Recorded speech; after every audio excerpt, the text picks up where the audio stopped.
que é que fazem um economista, um jornalista e uma poeta neste Um Pouco Mais de Azul, desta vez dedicado à artimanha?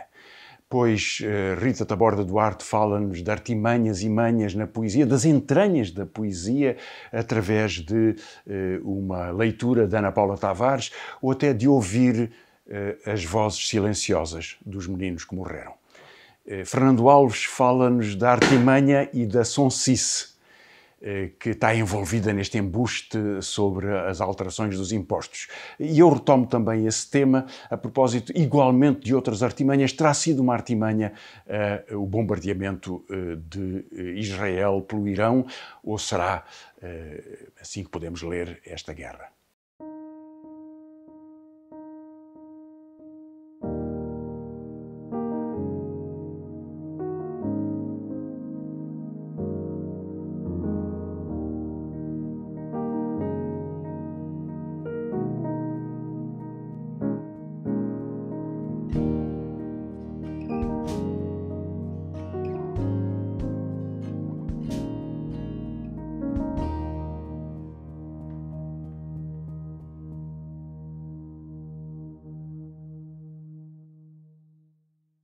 Há na feira das vaidades que alimenta as novelas, ou na pompa e circunstância da coisa pública, graus mais ou menos elevados de manha e de sonsice.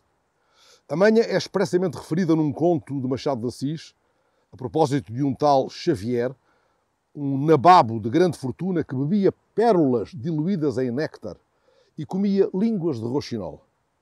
O conto, intitulado O Anel de Polícrates, coloca Xavier observando as peripécias de um cavaleiro que tudo faz, recorrendo até a chicote e esporas, para obter do cavalo uma dada proeza. O cavaleiro denota, diante da janela de Xavier, um apreciável sangue frio e abundantes dotes de equitação. Xavier observa e dá consigo, comparando a vida a um cavalo chucro e manhoso. Desta observação retira uma lição: quem não for cavaleiro, que o pareça.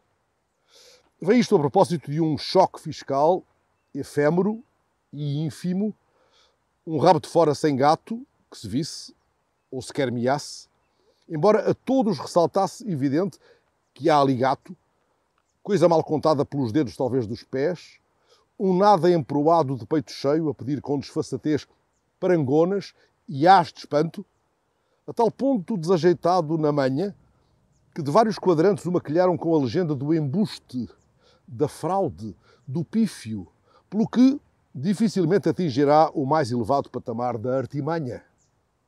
Não passou muito tempo desde que o agora ministro Sarmento, estando à proa da sua bancada a apreciar matéria fiscal, alegadamente copiada das propostas social-democratas, assacou ao governo de então a fasquia da ambição poucochinha. Passado este pouco tempo, meteu-lhe 200 milhões em cima e assobiou para o lado. Sarmento parece não ter, da manha política, a nota artística, aquela qualquer coisa de verdade a que se referia à quadra do Aleixo e sem a qual nenhuma mentira é segura ou atinge profundidade. Se a palavra artimanha vai, como creio, beber ao étimo latino a ideia de uma arte magna, de uma arte grande, fiquemo-nos pelo manhoso, que, ao contrário do cavalo da novela, nunca será chucro. E ainda que, terminada a já anunciada sarmentícia calibragem, não venha a sentir alívio no IRS, ao menos ganhei uma palavra. E essa já ninguém me atira, a palavra chucro, referida ao cavalo do conto de Machado de Assis. Chucro, com X, quer dizer indomável. Na verdade, não soa a legenda sarmentícia. Aguardemos, contudo, que o ministro revele até que ponto domina os conceitos básicos da meteorologia, esse cavalo manhoso. Como diria o Xavier da novela, quem não for cavaleiro, que o pareça. Dedico-me hoje a 3 temas. Ao conflito entre Irão e Israel, ao conflito em Portugal sobre o IRS e o IRC e depois sobre esta estranha guerra cultural com os novos livros em que a direita sai do armário. Mas começo precisamente por um debate que tem sido muito vivo. Já passaram alguns dias sobre o bombardeamento de mísseis e de drones que, vindos do Irão, chegaram a Israel e discute-se muito sobre qual é o efeito desse ataque. É uma retaliação justa? Há alguma justiça numa retaliação? Significa um escalar do conflito? Significa uma vitória para o Irão? Significa uma vitória para Israel? E queria-vos dar a minha opinião.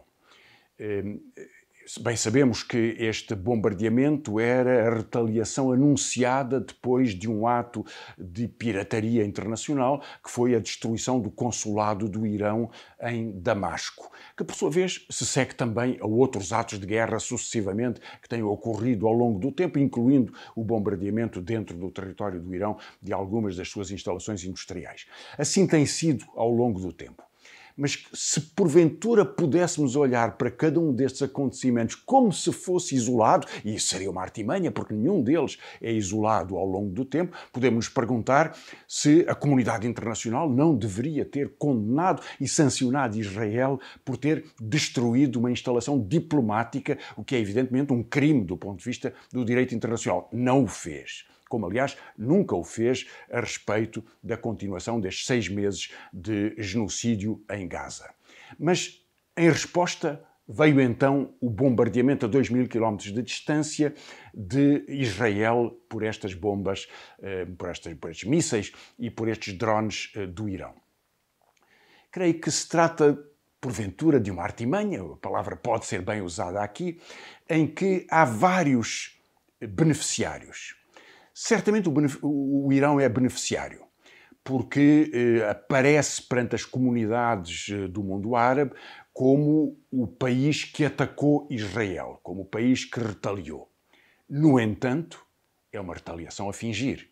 O Irão avisou Israel por via dos Estados Unidos, 3 dias antes de que iria proceder a este bombardeamento, dirigiu para ter o mínimo de baixas possível, o que neste contexto é um vislumbre de sensatez, procurando atingir 2 bases militares de onde porventura teria saído a operação militar que atingiu o seu consulado em Damasco.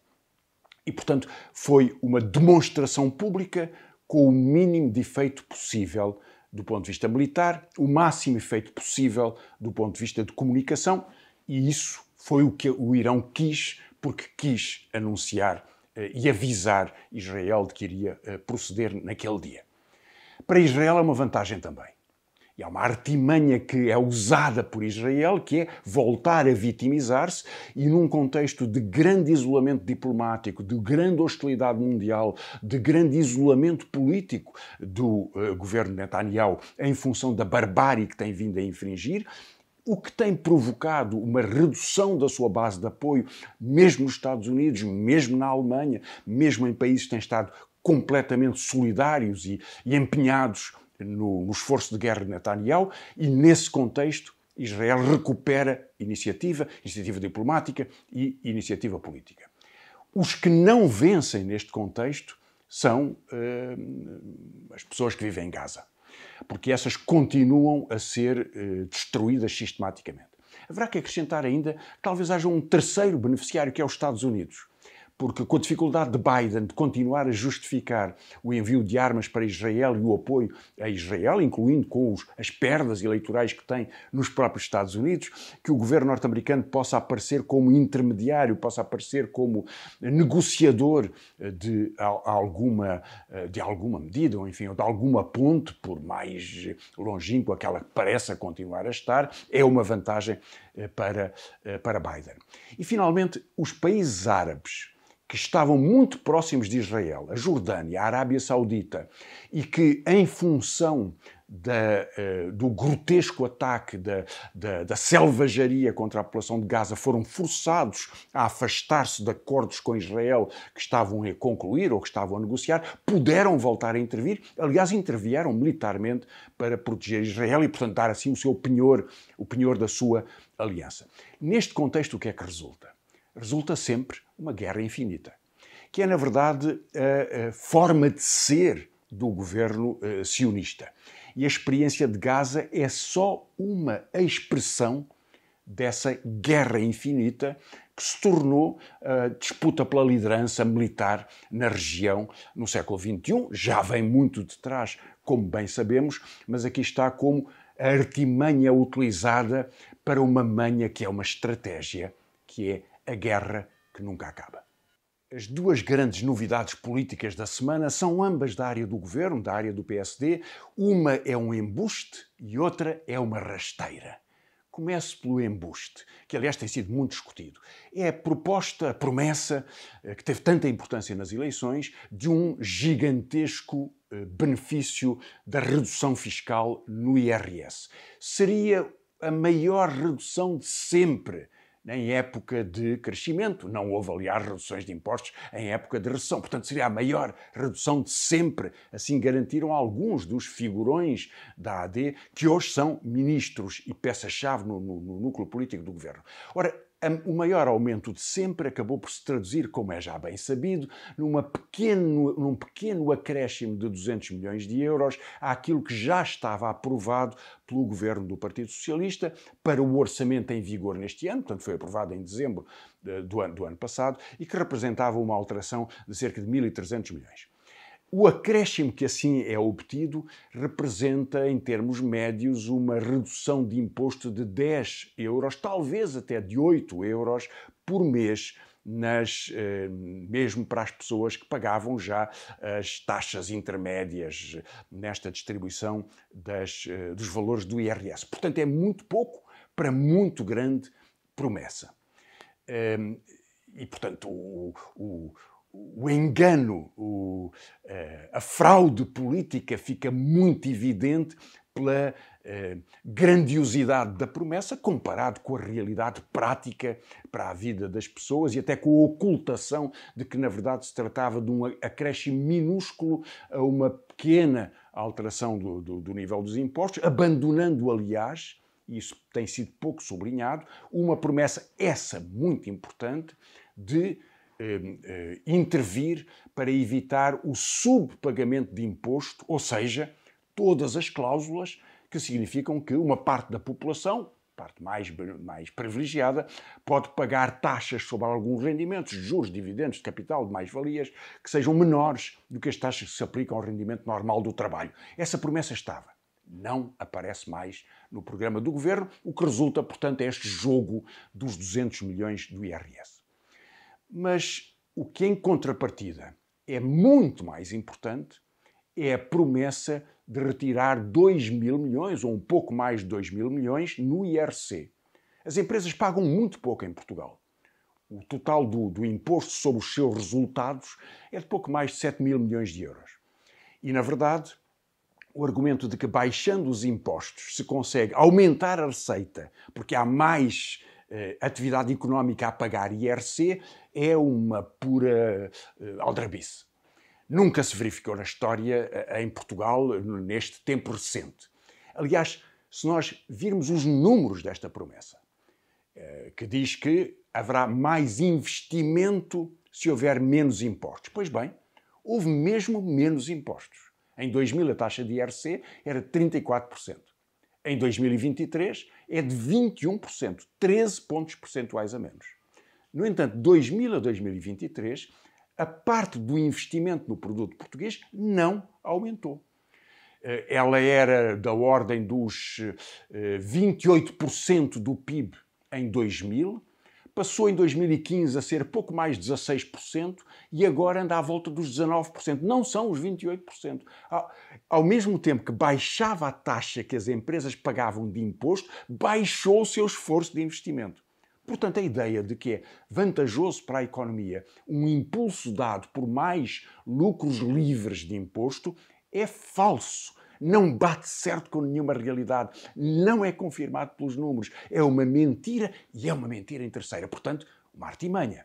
O que ela demonstra é que há uma tentativa de deslocar uma parte dos bens públicos, a receita fiscal, para a vantagem destas empresas e, portanto, se baixar para os 21%, dos 21% para os 15% que o governo tem vindo a propor, a vantagem é absolutamente evidente. Aqui tem o embuste. Depois há a rasteira. Foi a dupla intervenção de Passos Coelho, um dia na véspera da apresentação do programa do governo, outro dia, uns dias depois, numa entrevista no Observador, para atacar Montenegro e Paulo Portas, enfim, fazer alguns ajustes de contas que ele tinha ali presos na sua garganta desde 2012 ou desde 2013. 10 anos é muito tempo, mas foi servido com toda a frieza. Porquê é que isto é importante? Por várias razões. Primeiro, porque confirma que hoje Passos Coelho é um dos líderes da direita mais conservadora, mudou totalmente de ponto cardeal, passou a ser um conservador reacionário nos costumes para impor medidas restritivas e repressivas. Em segundo lugar, tornou-o ainda mais explícito nestas duas intervenções que quer uma aliança com o Chega, portanto ele quer ser a liderança política de um novo projeto para a direita que já não é o de Montenegro, que quer derrotar o de Montenegro e que é PSD e Chega, e depois há, enfim, a pequena pimenta das suas vinganças pessoais. Houve quem perguntasse, será que isto quer dizer que ele quer ser o candidato à presidência da República, arrastando o PSD e apoiado pelo Chega? Eu tenho as minhas dúvidas. Logo veremos. Mas tenho as minhas dúvidas, até porque André Ventura tem uma outra ideia, que é de ter no PSD suficientes apoios para forçar uma aliança governamental, com certeza, mas para as presidenciais, creio que ele tem debaixo da asa o nome do Almirante Gouveia e Melo. Porque gostaria que fosse um militar, gostaria que fosse alguém que é visto como moldável a qualquer opinião política e como tendo uma visão da ordem que é contrária ou, pelo menos, separada da visão constitucional dos direitos sociais e da democracia política em Portugal. Em todo o caso, o que Pedro Passos Coelho quis fazer foi uma rasteira ao seu partido para, a partir de agora, abrir o tempo da sua própria campanha para a liderança política. Isso, essa artimanha, essa manha, até deve ser notada.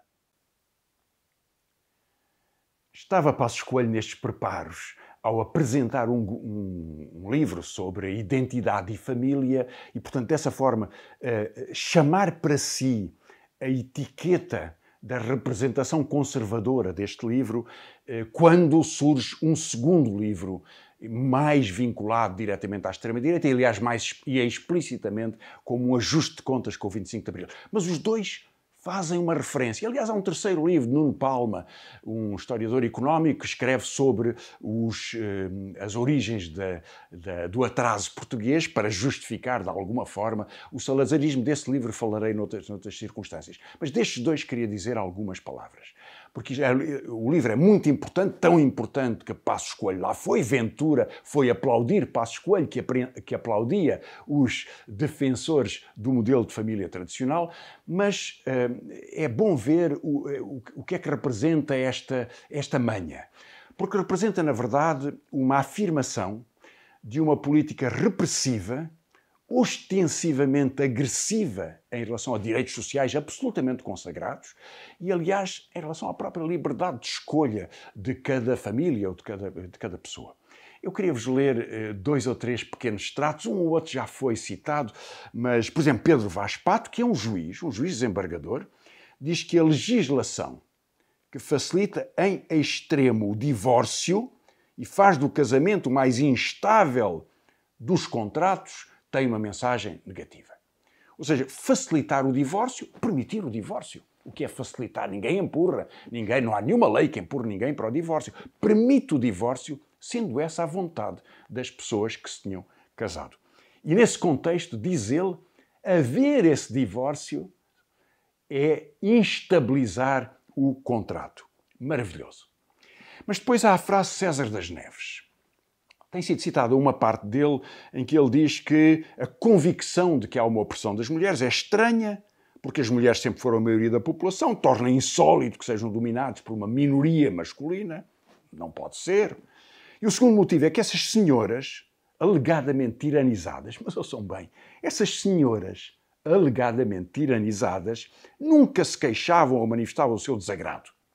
Mas depois acrescenta alguma coisa que diz muito sobre a sua visão do que é a família. Se virmos com mais cuidado a razão dessa tese de que as mulheres eram oprimidas, é que as nossas avós raramente participavam na vida pública. O que faziam as nossas avós era dedicar a sua atenção toda à administração da casa, à educação dos filhos, à orientação e ao conforto da família. César das Neves, no seu melhor, é, portanto, elogiar uma geração em que as mulheres não tinham emprego ou que eram, pelas circunstâncias sociais ou pela cultura ou pelo que fosse, levadas a ficarem em casa como, enfim, a servirem a família naquele contexto. Isso, para ele, é a prova provada de que não há opressão das mulheres. Temos ainda depois Paulo Otero, muito destacado pelas suas frases sobre o 25 de Abril, que fala da adulteração do conceito de casamento. O homem é um jurista. As leis que introduzem um conceito de casamento, incluindo a união de pessoas do mesmo sexo, ou a adoção, ou a procriação medicamente assistida por parte de pessoas solteiras, ou casais do mesmo sexo, ou a transformação do aborto e da eutanásia em direitos.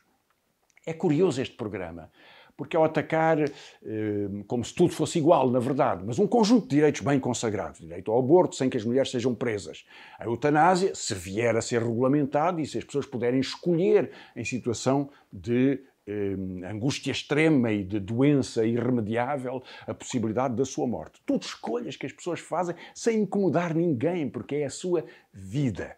Ou procriação medicamente assistida de mulheres solteiras, como se lhes tivesse que ser negado a possibilidade da maternidade nesse contexto, por uma simples razão de preconceito religioso ou político, de um conceito conservador, que é a visão de Paulo Otero. Paulo Otero manda que as mulheres não tenham filhos por procriação medicamente assistida quando desejam. Manda que se pudesse voltar atrás na legislação que punia as mulheres com 3 anos de prisão sobre o aborto. O interessante deste contexto não é só a forma como o Passos Coelho entra neste debate, mas é que, na verdade, isto são batalhas perdidas pela direita.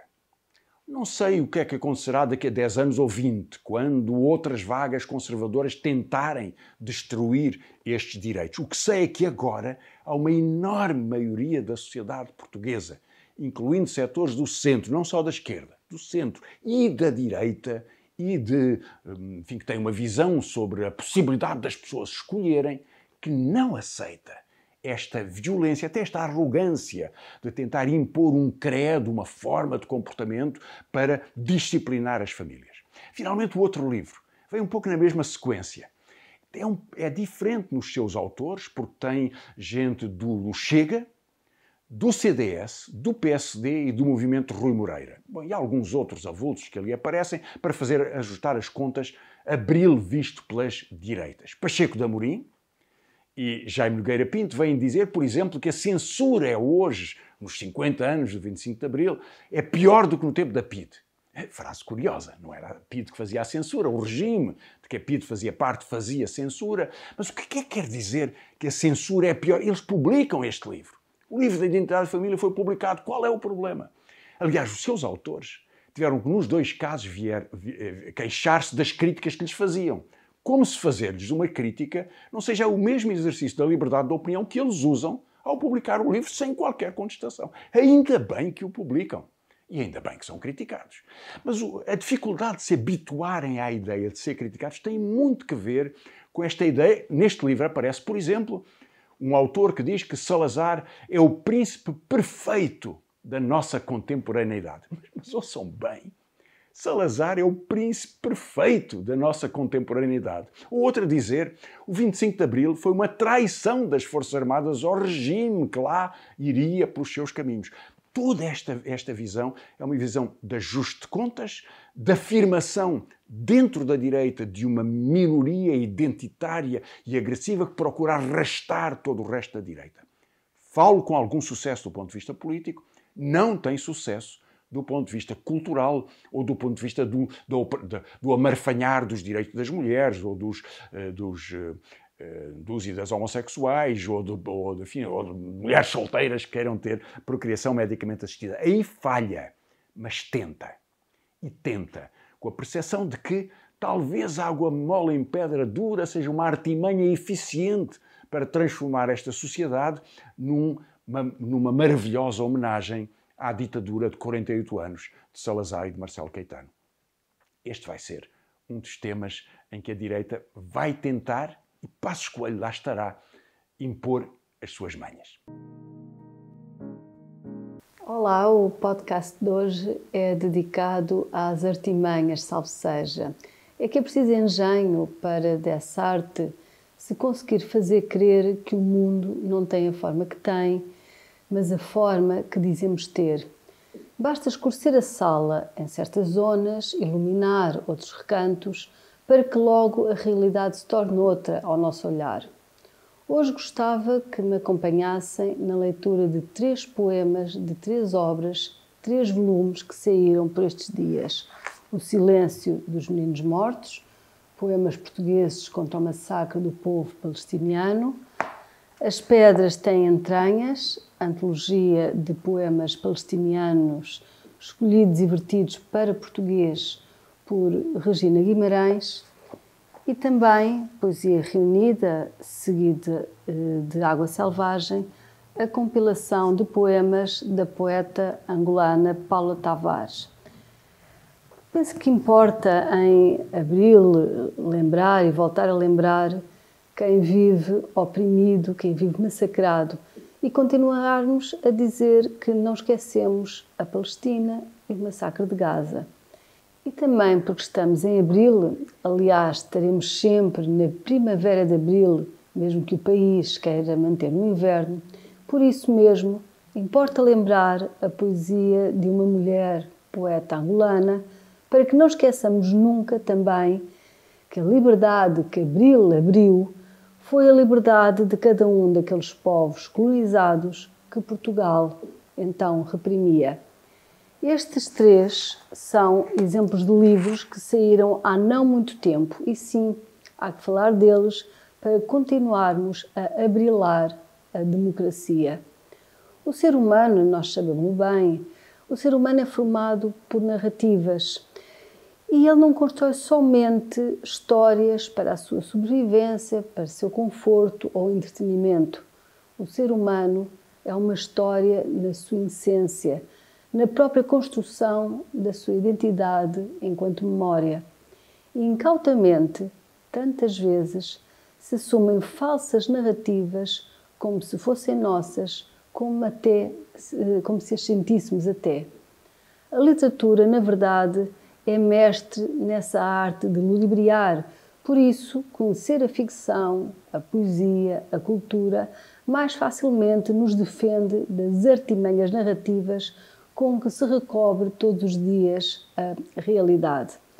Numa artimanha ilusionista, a comunicação social aponta-nos lustres e luminárias para um livro mofento com ideias que, cheirando a azedo, nem sequer se apresentam ou nem sequer se aprestam a novidades. Advogam, diz-se, pelas mulheres donas de casa e pelas famílias tradicionais. E todos nós, mesmo quem está habituado a ser conduzido pela mão de narradores experientes, topando-lhes de longe, normalmente as artimanhas estrategas, mesmo nós, reivindicando a verosimilhança a cada momento, e até nós, os cautos e atentos, vamos no engodo e fazemos de tal prosa ponto de atenção, quando, na verdade, serem lançados livros irrelevantes, livros de conteúdo débil e quebradiço, de prosa incerta e apocada, não é sequer novidade. É o que há de mais comum no nosso mercado editorial. Pouco nos interessam os livros que tornam a vida mais baça ou o mundo mais conso. Interessam-nos, sim, aqueles que o tornam mais vasto. O universo está em expansão. As ideias, a poesia, a literatura, mais não devem do que acompanhar, então, o seu movimento natural. O mundo aspira à realidade. Cada coisa, cada objeto, cada palavra. E a poesia também a deseja com todo o seu empenho. Julga até poder instituí-la. Vejamos, o mundo aparece-nos como resultado de um ver confuso, como nos diz Fernando Gil, e por vezes importa que seja o poeta a dispensar os óculos com a graduação exata da nossa miopia. É isso que fazem estes 2 livros que convocam a Palestina. Toda uma realidade que vamos sentindo de um modo mais vívido, de um modo mais vivo, porque está traduzida em poesia. Começo por vos ler um poema do livro As Pedras Têm Entranhas, título retirado de um poema da poeta palestiniana Dema Shahabi, escritora, poeta, editora palestiniana radicada nos Estados Unidos. Significativamente, para o que tenho estado a dizer, o poema chama-se Narrativa. É um poema longo, constituído por 6 partes, que se dirige ao poeta israelita Yehuda Amichai. Uma ironia triste perante o regozijo de quem diz conquistar as flores às pedras. O poema é longo, mas vale a pena lê-lo. A narrativa. Yehuda Amichai interpreta com os dedos uma pedra fissurada da velha Jerusalém. É inútil apaziguar uma pedra, resmunga ele, e esfrega a ranhura obstinada, vetor de clareza que lhe pontua à fronte. As pedras têm entranhas? Interroga-se ele. Ou será possível esculpi-las como ninhos para pássaros? Oferece séries de pedras àqueles que o luto esmaga. Esta para o cortejo fúnebre em redor dos olivais, esta para o braço fumegante esquecido no passeio, esta para o árabe moribundo que escuta o murmúrio das pedras e lhe cheira na pele o tomilho celeste, esta para o voo de cada impressão digital colhida no aeroporto. Ele conta aos soldados que a casa da sua mãe era outrora domínio noturno. Nessa época de noite, sob o ar pardacento, não havia nenhuma janela acesa, poucos os cantos de pássaros, e ao regressar a Penates tinha posto o deserto a florir, tínhamos posto o deserto a cantar. Até que mesmo esses fantasmas desatassem a tautear os nossos hinos nacionais, até que trituradas essas pedras de Jerusalém se tornassem outras tantas migalhas do nosso pão de cada dia com torrentes de pedras amassado. Éramos um dia perdido num deserto de pedras, diz o seu livro de poemas que resvala do bolso do soldado, mas no coração da nossa gente irrompe um júbilo de pedra. Diz aos soldados que ruminem os seus poemas para os cuspirem ao vento de modo a que eles acabem por cair sobre as pedras. Por vezes, tem vontade de chorar ao ver o vento enfunar uma camisa branca manchada de sangue. Então, convida as pedras a acompanhá-lo na sua reflexão acerca das nuvens longe do chão.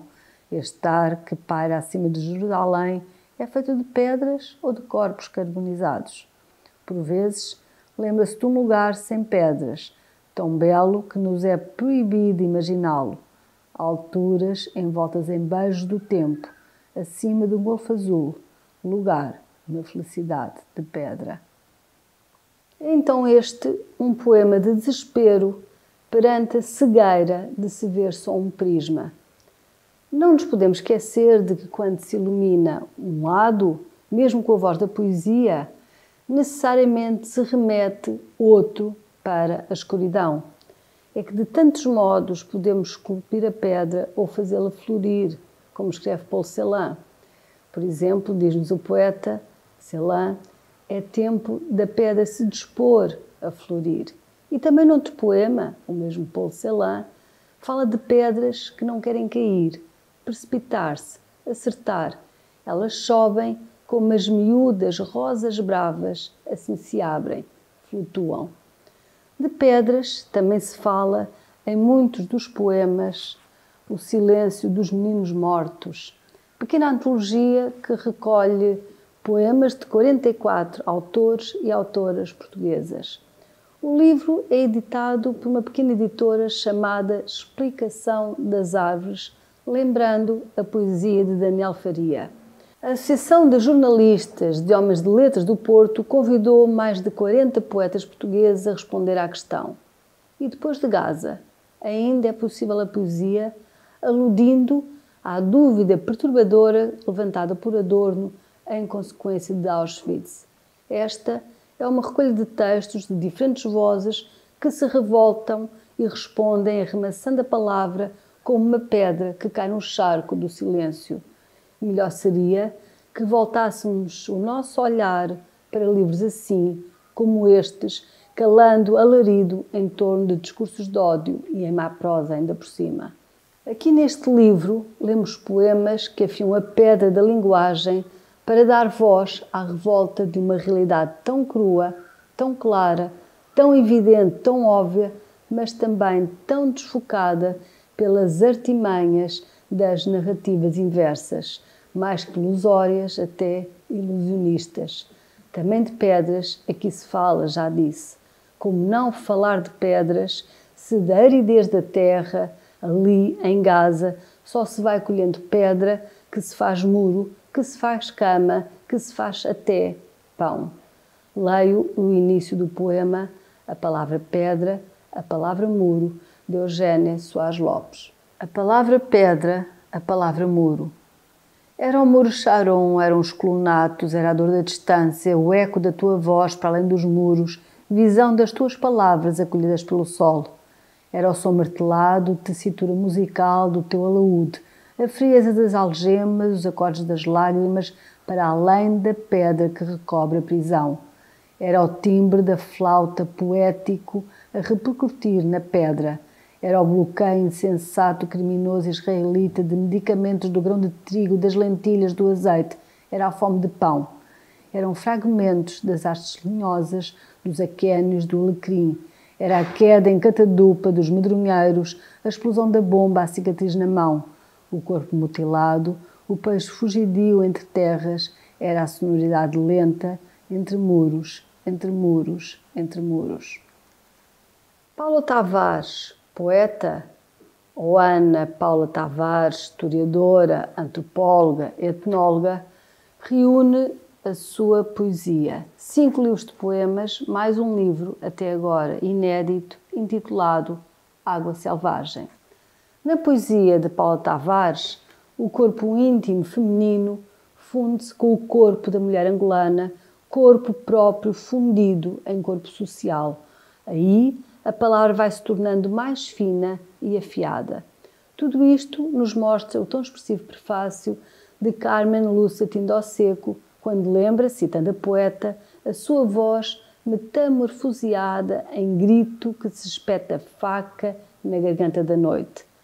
A terra, que se faz barro, tocada pela mulher africana, que a molda simbolicamente, é então a herança de uma metáfora cultural, ancestral, a fazer-se palavra e resistência atenta.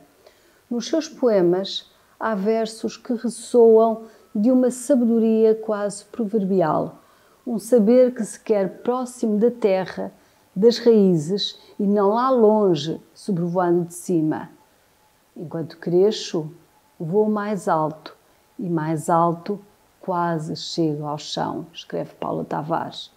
Neste livro da sua obra poética completa, pulsam conhecimentos, pensamentos para a vida em forma de poesia. Deste livro, pouco se deu notícia, entretida que estava toda a gente a dirigir o olhar para pensamentos velhos e ressequidos, que já pensáramos até estarem todos reduzidos a pó e cinzas. Termino com um poema de Paula Tavares, a 5ª parte de um poema intitulado Os Novos Cadernos de Fabro. Aqui, as pedras já não são pedras. O sopro de vida que as habita é um resto da fala antiga de que são feitos os versos. Fios de pólen e líquenes recriam antigas danças de floresta. O mar deixa o cheiro pelas mãos. Bom, como uma espécie de artimanha, eu quis no fundo transformar com o movimento de pássaro, com a mágica de um acento esvoaçando, quis transformar as manhas que por aí graçam em manhãs.